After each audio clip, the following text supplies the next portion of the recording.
Just to kind of talk about that offense performance, another kind of strange game for you guys, but another productive one. It was a good game. I love it. Anytime Coach Fountain wants to score 2 touchdowns, I'm all in. And, our special teams were great all day, and I think that really helped us offensively. Obviously, not just scoring 2 touchdowns, but they set us up with really good field position several times. And, I was proud of our guys the way they were able to finish off those good opportunities. We had a great punt return early. We had the kickoff return for half. Those kind of things, give your offense momentum. I thought overall our guys did a really good job. We were physical.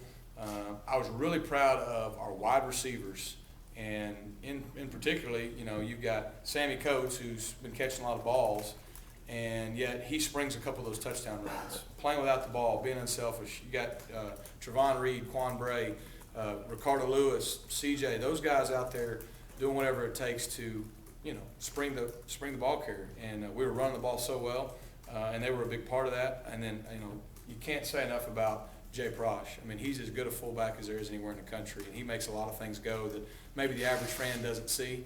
But I can tell you this, if we didn't have Jay out there, a lot of people would notice some differences. So overall, I was proud. Turnovers weren't good. Can't turn the ball over on the road and expect to win very often, but we were able to overcome those this time.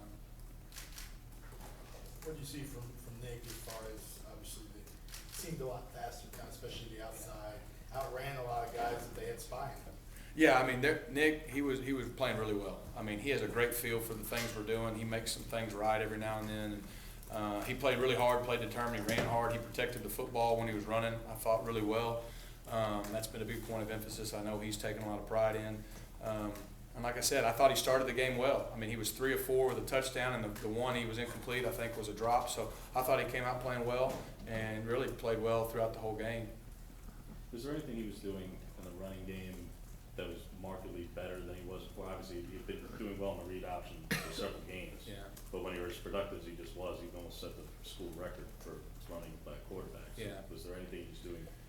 No, not really anything different. He got a few more opportunities to keep the ball.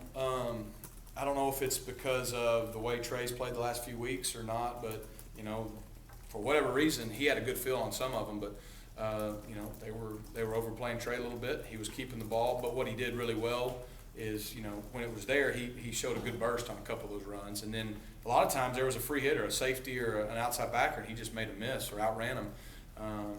And so, when they do that, we feel like if you can get Nick one-on-one with somebody in space, we're going to win more of those battles than we're going to lose. But no, I just thought he ran hard, and maybe he just got more opportunities to keep the ball than he has been.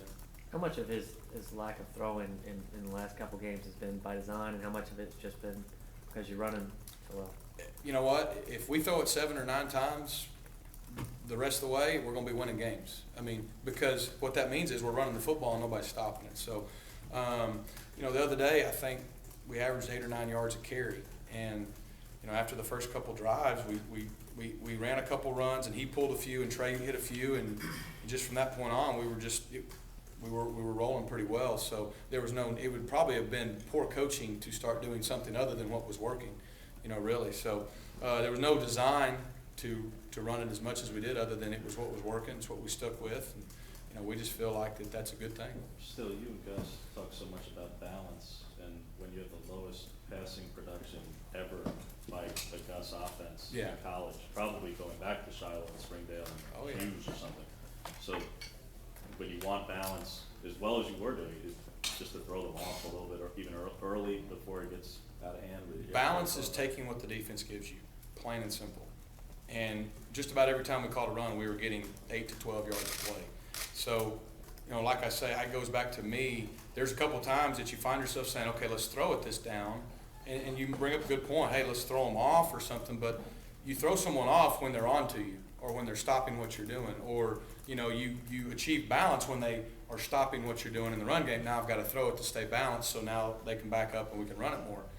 The way we were running the ball, there was no need to do anything other than run the ball. I mean, it was just that plain and simple. What's the fewest passes you ever threw in a game? I don't know. I think 12. Well, okay. I think I threw 12. Maybe wrong. Brandon can probably fix that. I believe it was 10 to 12 one game, and I don't know. Honestly, I don't want you to give away any secrets, but with the zone read, just talk a little bit about how the way you guys block things differently to kind of, I guess, maybe confuse use linemen where it's not the same thing? There's different ways you do it. There's several variations. It all goes back to, right now, Nick has a good feel for it. Bottom line, I mean, you can put in certain situations and you try to get in certain formations and things to get looks and things you want or matchups you want, but at the end of the day, those guys got to go out there and do it. And when our line does what they're doing, covering up everybody, getting a lot of movement and push, we got a guy like Jay who can do all the things he can do. And then, Nick and Trey and Cam and those guys, they've got a good feel for things right now. And like I said, you got a guy who feels it and reads it really well, and that's what makes it go. Did Jay hurt his nose yesterday or something? He just seemed bloody or dirty or something. Yeah, he got smoked on one of the drives. I think the guy got his hand up in his face mask, and he was bleeding pretty good. Yeah. He came out, looked like he'd been in a boxing match, but Jay's so tough, he was in like 2 or 3 plays later. I don't remember how many it was. And I'm just telling you, we knew it going into the year, and we said it a lot of times, but just to the average fan, you may not see Jay. He's caught 1 touchdown, he's caught a few balls, but I'm just telling you, Jay makes a lot of things right.